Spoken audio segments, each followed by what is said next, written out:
बीडमध्ये आम्ही आज इथे रात्रभर आम्ही जागी राहणार आहे. हे ते असं हाय गाईज, असं जाणार आहे आमच्यासोबत. आम्ही आता बिळजापूरला जाणार आहे. म्हणून आम्ही खूप खुश आहे, दोघं भाऊ बहीण. माझं नाव आहे लावण्या आणि याचं नाव आहे मानस, जो की माझा भाऊ आहे. म्हणून खूप खुश आहे आम्ही दोघं. असा ब्लॉग बनवायचा. आम्ही दोघं खूप खुश आहे की आम्ही आमच्या थांबा मध्ये नाही करायचं उद्यावर. मग आम्ही असं करणार आहे काही काहीच. मग हा माझा भाऊ आहे, पागलगिरी करतो बघा. आणि मग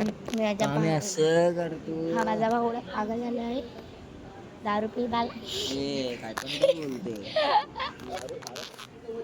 आणि मला मारायलाच बघतो नुसता. हा पण गाईज मी खूप म्हणजे खूपच खुश आहे. मी खुश राहावंच लागतं. नाही राहिलं हे ते रस्त्यात चाल. आणि हा ब्लॉग चालूच नाही, उद्या सकाळ